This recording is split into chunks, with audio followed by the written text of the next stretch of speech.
오늘도 우리들 가운데 살아계셔 역사하신 하나님 아버지, 목마른 사슴이 시냇물을 찾아 갈급한 것 같이 우리의 영혼이 주를 찾기에 갈급하고 주의 말씀을 사모하며 은혜의 보좌 앞에 나왔습니다. 영혼이 메마르고 삶에 지치고 피곤한 저희들이지만 이 시간 독수리 날개치고 올라감 같은 새 힘과 용기를 불어넣어 주시고 메마른 심령 속에 성령의 단비를 부어주시며 은혜의 생명강수가 강물처럼 흘러 넘치게 해주시기를 원합니다. 문제 속에 기적이 있고 문제는 기적의 초대장인 것을 믿습니다. 사랑하는 성도들이 어떤 문제를 가지고 주 앞에 나왔든지 말씀을 듣는 중에 다 해결해 주시고 삶의 소망과 기쁨을 충만케 해주시기를 원합니다. 이 시간 저희들 세상의 것들로 우리의 마음이 둔해졌고 강팍하고 완악해졌습니다. 교만해졌습니다. 이 시간 저희들을 깨뜨려 주시고 마음의 문을 활짝 열어주시며 말씀을 들을 수 있는 귀가 활짝 열려지게 하여 주시어서 오늘도 말씀 속에서 주님을 만나게 하시고 뜨겁게 만나게 하시고 주님의 세미한 음성을 듣는 시간 되게 해주시고 또 이 부족한 종 단에 세워주셨사오니 말씀을 대언할 때 인간의 지혜와 지식으로 권하는 말이 아니라 오직 성령의 나타나심과 능력으로 말씀을 선포하게 하셔서 전하는 자나 듣는 성도들이 모두 은혜의 소낙비를 폭포수처럼 흡족히 내려 주시면서 우리의 인격과 삶이 변화되고 작은 예수로 살아가는 저들 모두가 다 될 수 있도록 이 시간 은혜로 역사해 주시옵소서. 예수님의 거룩하신 이름으로 기도 올리옵나이다. 아멘. 우리 한번 같이 따라 해보실까요?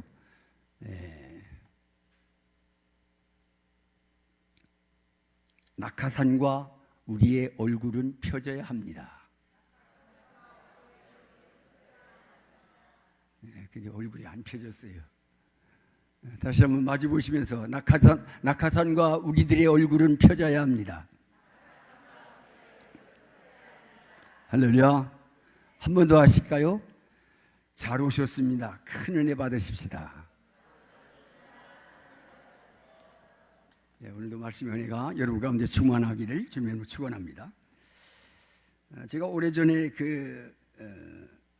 방영된 남국의 눈물이라고 하는 그것을 프로를 보게 됐는데 감명 깊게 봤기 때문에 말씀을 전하기 전에 잠깐 그 말씀을 전하고 이어가겠습니다. 다른 게 아니고 황제 펭귄에 대한 이야기였습니다. 그걸 보면서 동물의 세계가 그 자식 사랑을 얼마나 극진히 하는가 하는 것을 깨달을 수 있었습니다. 영하 60도를 넘나드는 그런 그 혹한 속에서 엄마 펭귄이 알을 낳습니다. 그러면 그 낳은 알을 아빠 펭귄에게 맡기고 엄마 펭귄은 앞으로 낳을 새끼들의 그 먹이를 구하기 위해서 먼 거리를 떠납니다. 그럼 그 아빠 펭귄이 두 발을 모아가지고 가슴 속에 그 알을 품는데 넉 달 동안 그 알을 품는다고 그래요. 혹시 놓치기라도 하면 1, 2분 만에 알은 얼어버립니다. 영하 60도가 넘으니까요. 넉 달 동안 추위를 이기기 위한 방법이 있는데 그건 허들링이라는 방법인데 그건 그 수천 마리의 그 펭귄이 황제 펭귄들이 다 몸을 맞대고 있습니다. 그러면서 질서 있게 이게 조금씩 움직입니다. 그러면서 그 추위를 이제 이겨가는 그런 모습을 보았습니다.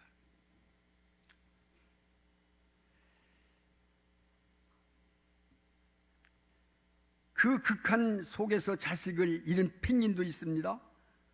또 실수로 알을 놓치기도 합니다. 최선을 다했지만 죽은 채 태어나는 새끼도 있고요. 그런 그 아빠 펭귄은 그 알에 대한 미련을 버리지 못했는지 알 대신에 얼음덩어리를 품기도 해요. 미련을 버리지 못하고. 또 이미 싸늘하게 죽은 새끼 펭귄도 품기도 합니다. 얼마나 가슴 찡한 모습이었던지 몰라요.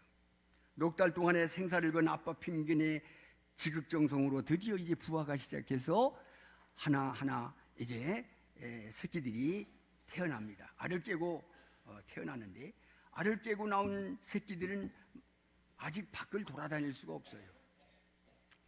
아빠 품을 벗어나게 되면 몇 분 내에 얼어서 죽고 말아요. 그렇기 때문에 여전히 아빠의 두 다리 사이에서 들어간 채 때때로 먹이만 먹기 위해서 이렇게 받아먹을 뿐이지 밖에 나오지를 못합니다. 그리고 새끼가 짓눌릴까봐 이제는 허들링도 하지 못해요. 그래서 아빠 펭귄들은 다 눈폭풍을 다 고스란히 다 맞으면서 그 새끼를 품고 그 비바람, 눈보라, 그리고 그 추운 그걸 다 그 밖에서 이렇게 서가지고 새끼를 품고 그렇게 견디는 모습을 보았습니다. 아빠 펭귄은 그동안 아무것도 먹지 못했습니다. 몸은 수척해서 쓰러지기 일보 직전입니다. 그런데도 새끼 펭귄을 위해서 마지막 힘을 다해서 자기 몸속에 저장되어 있는 펭귄 밀크라고 하는 그런 것을 꺼내가지고 그 새끼들에게 먹입니다. 그 펭귄 밀크가 거의 떨어질 무렵에 엄마 펭귄이 멀리서부터 그 많은 먹이들을 배에 저장하고 배가 불러가지고 기우뚱기우뚱 하면서 걸어옵니다. 엄마 펭귄도 자식에게 줄 먹이를 구하기 위해서 이렇게 사투를 벌였습니다. 그러다가 상처를 입기도 하고요, 피를 흘리기도 합니다. 상처가 심해서 절뚝거리며 오는 엄마 펭귄도 있습니다. 엄마 펭귄은 기력을 다한 남편은 쳐다보지도 않아요. 그 매정하다라고요. 엄마 펭귄이 매정이에요. 아, 당신 수고했어. 고생 많았네. 그리고 좀 허깅도 좀 해주고 입도 좀 맞춰주고 그럴 줄 알았는데 몰라라 하고 새끼들에게만 관심 갖고 그 이제 먹이를 저장해온 그 먹이들을 하나하나 꺼내서 새끼들 입에다 하나하나 넣어줘요. 아빠 펭귄은 새끼를 이제 엄마에게 넘겨주고, 엄마 펭귄에게 넘겨주고, 그리고 임무교대하고 다시 바다를 향해서 터벅터벅 걸어가요. 몇 번씩이나 새끼들을 바라보면서, 그리고 그렇게 목숨처럼 아끼고 사랑하며 키운 새끼들 못 잊어 하면서 터벅터벅 걸어가요. 근데 놀라운 사실은 그들이 가족을 이루지 않아요. 그러고는 다 어느 정도 자라면 다 또 자녀들을 다 떠나보냅니다. 그리고 이 부부 관계도 끝나요. 그거로. 그리고 새로운 또 펭귄을 만나서 또 이제 이렇게 가정을 꾸리고 또 새끼 낳고 또 번식해서 보내고 그러더라고요. 이 생태가 그래요. 어쨌든 이 모습을 보면서 자식 사랑이 우리를 향한 이런 부모님의 사랑과 너무나 똑같았어요. 그 자식을 향한 부성과 그 자식을 향한 모성의 가슴이 찡했던 그런 장면이 아닐 수가 없어요. 오늘은 어버이 주일입니다. 1년 365일 우리가 부모님의 은혜와 사랑에 보답하는 것이 바람직하고 그런 자식의 도리이겠지만 그렇지 못하기 때문에 아마 이렇게 날이라도 정해놓고 부모 공경의 마음을 되새기며 효도하자는 것이 아닐까 싶습니다. 한번 다 같이 따라 해보실까요? 온전함과 진실함으로 효도하라. 예, 오늘 성경을 보면 우리가 건강하고 잘 사는 비결 아주 간단 명료하게 우리에게 말씀해 주고 계세요. 예? 다른 거 아니에요. 부모에게 순종하고 부모를 공경하는 것이 잘되고 장수하는 비결이라는 거예요. 믿으시면 아멘 하세요. 하나님의 명령은 절대적입니다. 또한 하나님의 명령이 앞서 이건 인간의 의무이며 자식의 도리가 아니겠습니까? 효도는 내 존재의 뿌리예요. 효도는 내 존재의 뿌리예요. 부모 없이 태어난 사람 여기 혹시 있으면 손 들어보세요. 부모 없이 태어나신 분 계세요? 없잖아요. 부모님이 자녀를 잉태하면 어떻습니까? 10개월 동안 오직 뱃속에 있는 생명을 위해서 희생합니다. 몸이 아파도 약을 먹지 않아요. 또 행동거지 하나라도 이 태아에게 어떤 좋지 않은 영향을 미칠까봐 노심초사합니다. 그리고 뼈가 녹아내리고 살이 찢어지는 아픔을 감내합니다. 이 어머니의 생명을 건 이 사랑의 결과로 우리 모두가 이 세상에 태어나지 않았습니까? 그리고 우리를 기르기 위해서 자신의 모든 것을 다 희생하십니다. 전쟁도 겪으셨죠? 보릿고개도 지독한 가난 속에서도 오직 자식 하나 잘 되길 바라는 그런 소망을 가지고 키우셨어요. 당신들은 제대로 잡수지도 못했어요. 제대로 입지도 못하고,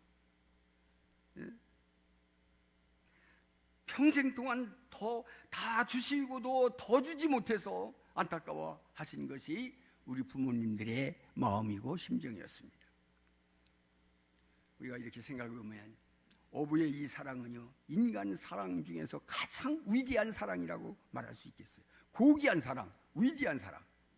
그래서 하나님의 사랑과 더불어 부모의 사랑을 대가 없는 아가페 사랑이라고 하지 않습니까? 하나님께서 우리를 독생자 예수 그리스도 이 땅에 보내주셔서 십자가의 제물로 삼으시고 말이에요. 우리를 구원해서 누구든지 그 이름을 믿는 자는 영원히 구원받게 길을 열어주셨는데, 우리 인간들에게 하나님이 그 대가를 요구하셨던가요? 요구하지 않으셨어요. 그렇기 때문에 어버이의 사랑은 하나님의 사랑의 그림자다, 그렇게 말합니다. 그런데 이런 말이 있죠. 한 부모는 10자식을 낳아서 기르지만 10자식은 한 부모를 모시지 못한다. 제가 아파트에서 이제 산책을 하다가 공원의 쉼터에 어떤 분하고 이제 만나서 자주 이제 운동하다 만나는 분이에요. 그래서 이야기를 나눴어요. 한 2, 3일 전에. 근데 그분이 그런 얘기를 하는 거예요. 자기는 6남매래요. 근데 이제 오빠가 4이고 그리고 자기가 5째고 남동생이 하나 있대요. 가족 회의를 열어서 부모님을 어떻게 모실 거냐. 그래서 가족 회의를 했는데 몇 달씩 돌아가면서 모시자 그랬다는 거예요. 그래서 자기가 그럼 내가 먼저 모시겠다 해서 이 권사님이, 우리 교회 권사님 아니고요, 이웃교회 권사님인데 그분이 모시기로 해서 모시기 시작했는데, 아니 1년이 지나고 2년이 되고 3년이 지나고 해도 누구 하나 부모님 내가 모시겠다고 와서 모셔가는 사람이 하나도 없대요. 오빠가 4인데도. 그래서 천국 갔을 때까지 다 이렇게 자기가 다 모셨다고 그런 이야기를 하더라고요. 나이가 들고 이렇게 늙으면, 죄송합니다, 천덕꾸러기예요. 천덕꾸러기. 참 이게 가슴 아프죠. 자식들이 그렇게 돌보지 않습니다.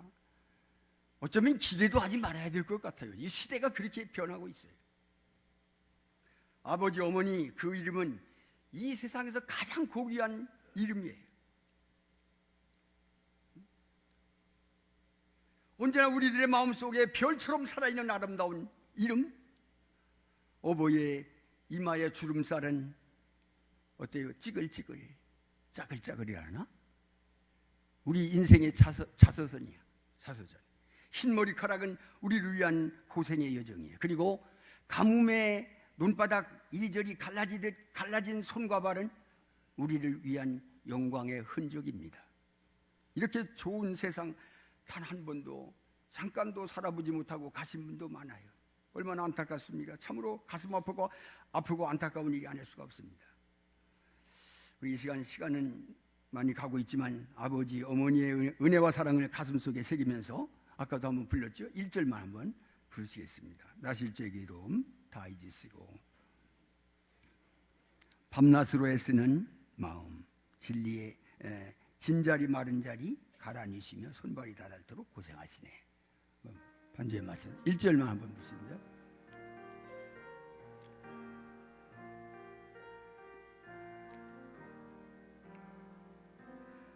나실제 괴로움 다 잊으시고 기르실 때 밤낮으로 애쓰는 마음 진자리 마른 자리 갈아내시며 손발이 닳도록 고생하시네. 하늘 아래 그 무엇이 널 따리여 어머니의 희생은 아이 없어라. 됐습니다. 요즘 세상 삶이 점점 탐욕적이고 그리고 살벌해지는 것 같습니다. 사람들은 더욱 쾌락주의, 이기주의 그리고 황금만능주의가 되어가고 있는 것 같습니다. 그런데 부모님들도요, 이 자녀 교육도 그저 출세 일변도 인간이 되는 교육을 부모님들 자체도 중요시하지 않고 있는 것 같아요. 필요성을 느끼면서도 그렇게 하고 있지 않은 것 같아요. 오늘날 가정교육도 학교교육도 모두 다 출세를 위한 교육이지 사람이 되는 인간 교육을 하지 않고 있어요. 첫 번째도 출세, 두 번째도 출세, 세 번째도 출세. 돈벌이만 잘하는 자식들을 만들려고 하는 거예요. 그래서 대학 입시가 이렇게 어렵고 대학 입시 때문에 부모님들이 목숨을 내걸고 있어요. 그 결과 자식들은 어떨까요? 부모님을 이용가치로만 생각하지요. 마음의 부담이 되고 생활의 짐이 되면 그저 다 끝내버려요. 예면해버려요. 이게 오늘의 실태예요.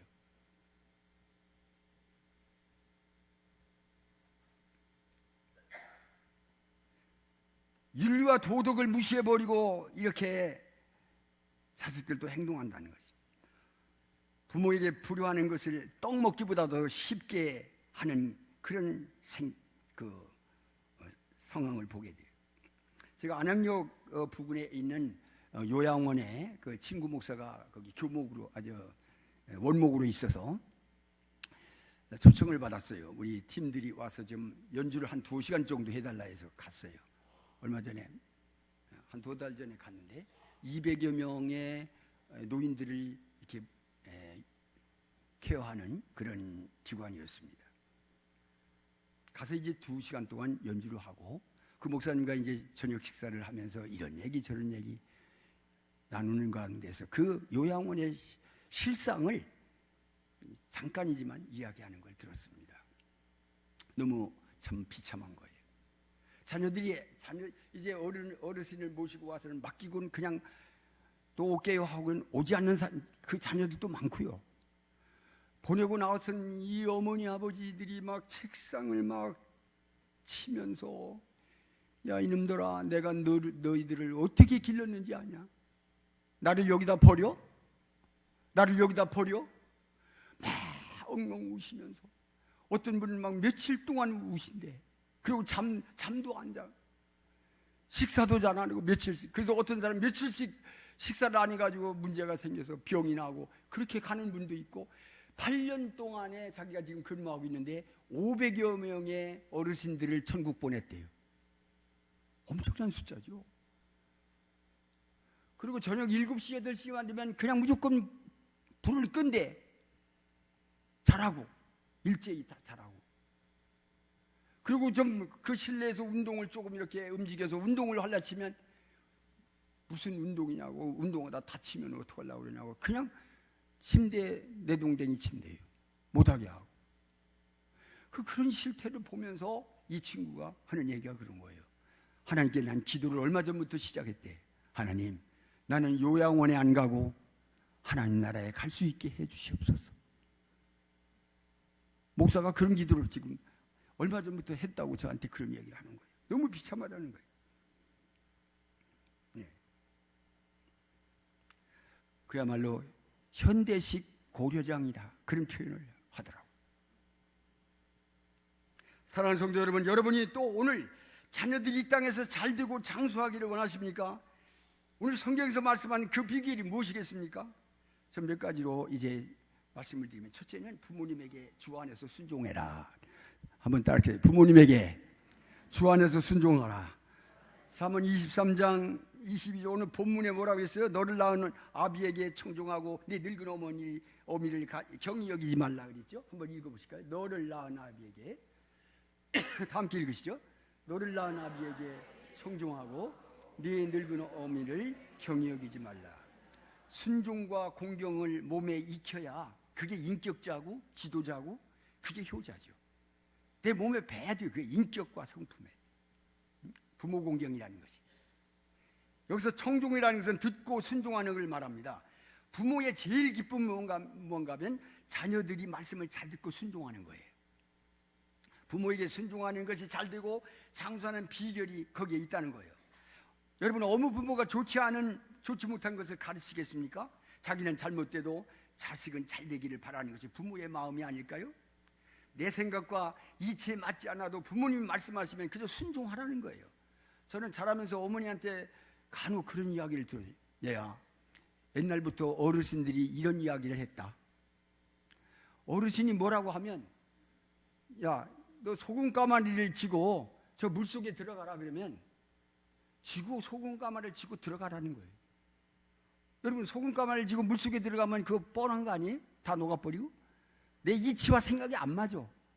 그런데도 순종하는 체라도 하라는 거예요. 저는 자라면서 어머니한테 그런 말씀을 여러 차례 들었어요. 정 상황에 맞지 않으면 듣는 척이라도 하라는 거예요.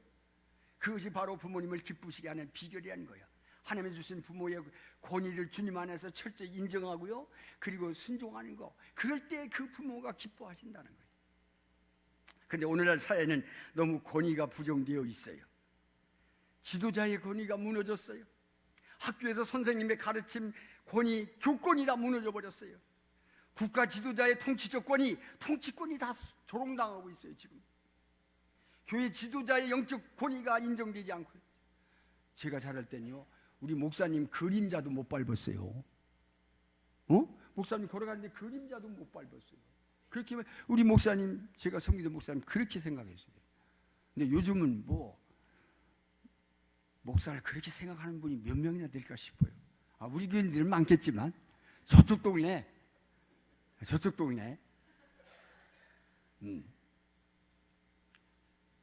여러분,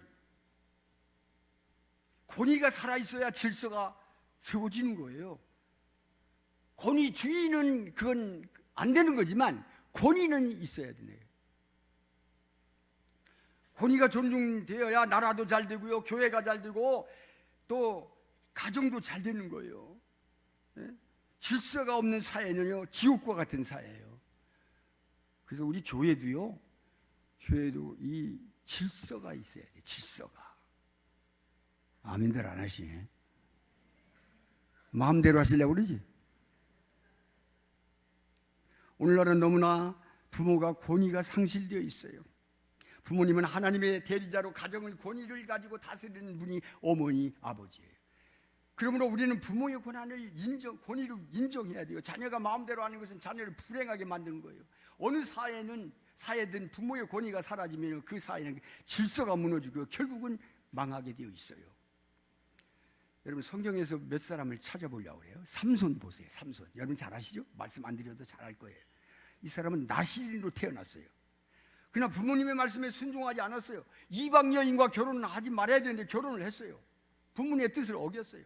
그리고 결국 블레셋 사람들의 포로가 되죠. 나중에 두 눈이 뽑히면서 짐승들이 돌리는 연자맷돌을 돌리다가 그만 거기서 죽어버려요.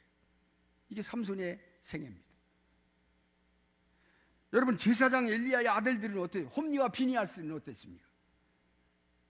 부모의 말을 듣지 않고 성전에서 방탕했습니다. 하나님께 드려질 예밀 고기를 말입니다, 삶으면 제일 좋은 고기를 다 이렇게 먼저 건져가 버렸어요. 그리고 성전에서 섬기는 그 아낙네들, 시험부 그 섬기는 성도, 지금으로 하면 성도죠. 그런 사람들과 음행을 행했어요. 그 아버지도 참 제대로 그를 교육하지 못한 것 같아요. 말씀을 보면 이렇게 되어 있어요. 잠언 22장에 거기에 보면 사무엘상 2장에 보면 어찌하여 이런 일을 했냐? 내가 너의 악행을 이 모든 사람에게 내가 들었다. 내 아들들아, 그러지 마라. 내게 들리는 소문이 좋지 않으니 그러지 마라. 이 정도로 끝냈어, 아버지가. 아니, 성전에서 그 못된 짓을 하는데도. 근데 잠언 22장 15절에 이런 말씀이 있어요. 아이의 마음에는 미련한 것이 얽혔으나 징계하는 채찍이 이를 멀리 쫓아내리라. 그러니까 따끔하게 해서라도 순종하게 만들었어야 되는 거예요, 엘리 제사장이. 결국 어떻게 됩니까? 백성들부터 신뢰를 잃어버리죠.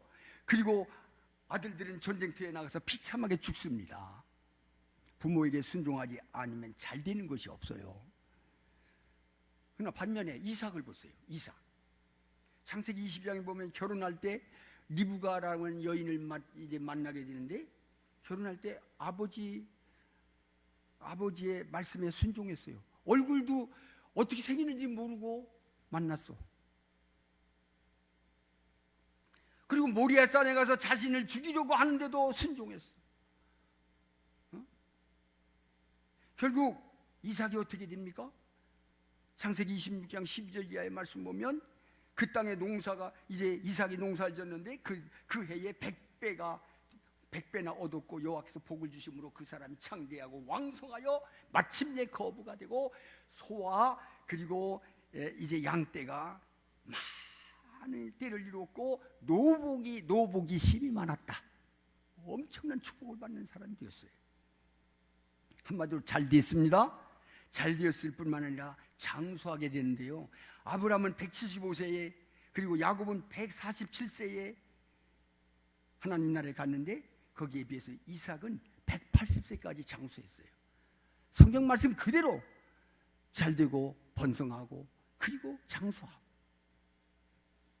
그러나 순종하지 않으면 어떻게 되는가? 하나님의 소름 끼치는 무서운 경고를 보게 됩니다. 말씀 띄워보시죠.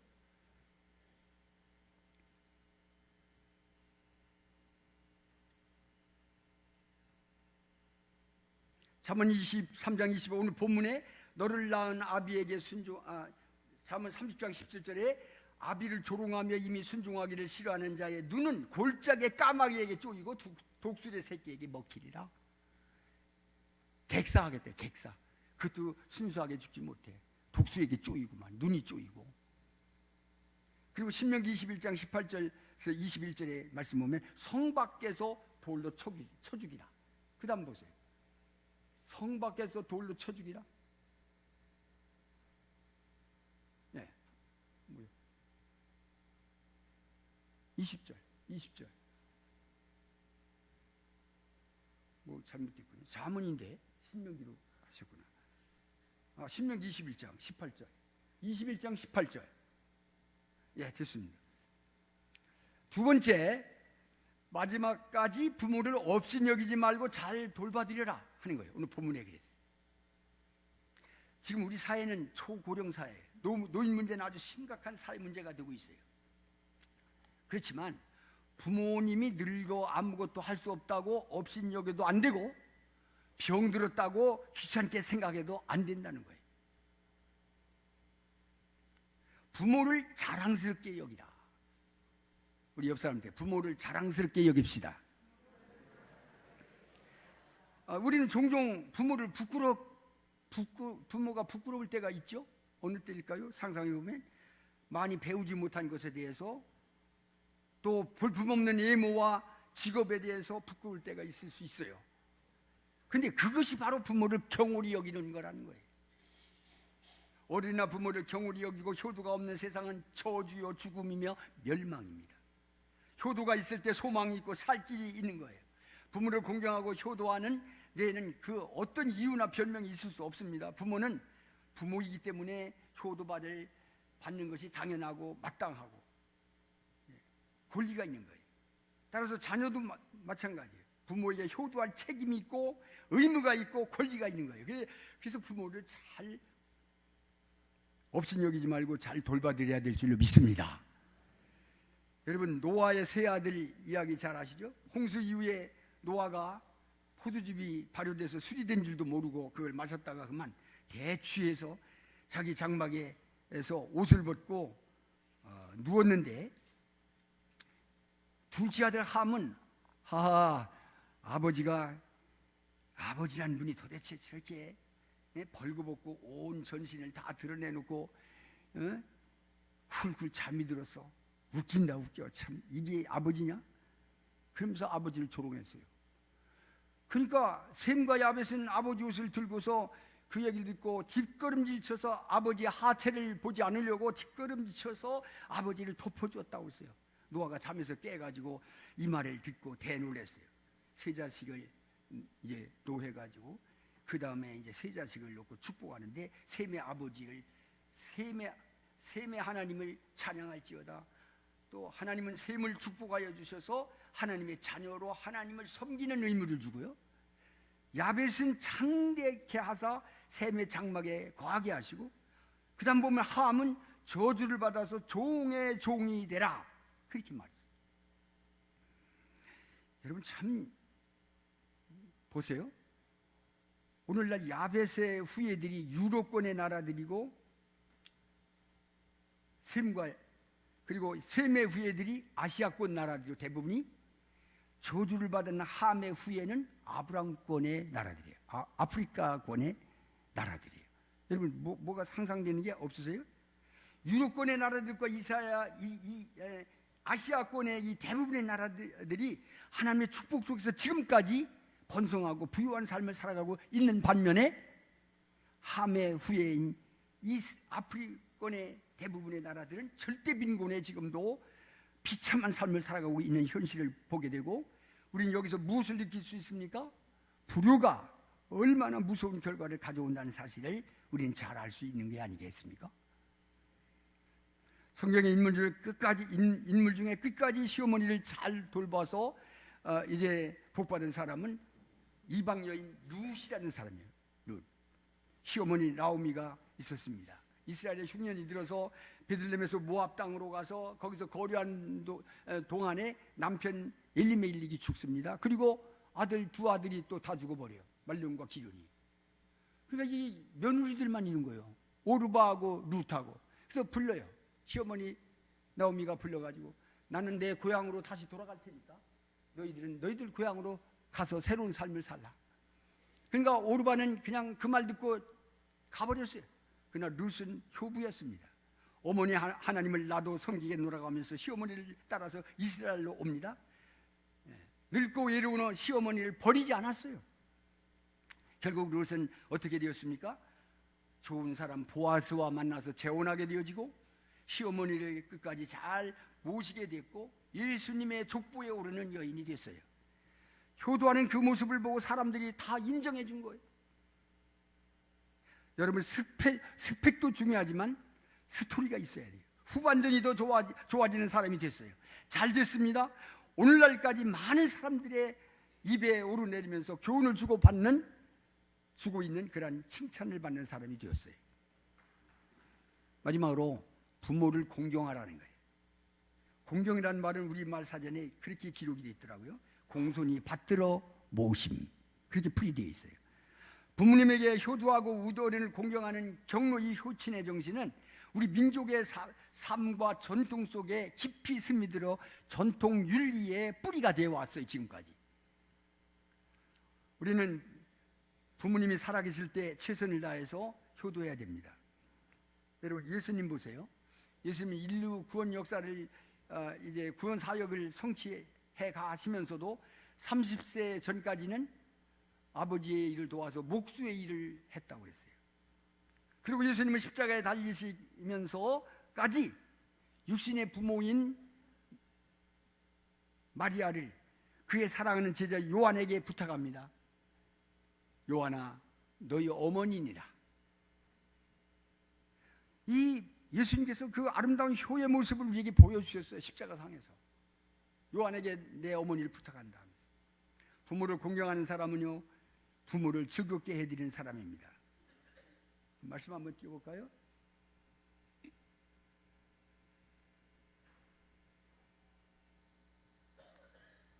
예, 한번 읽어보시죠. 다 함께 읽습니다. 지혜로 낳은 아비를 즐겁게 하여도 미련한 자는 어미를 없인 여기느냐. 잠언 10장.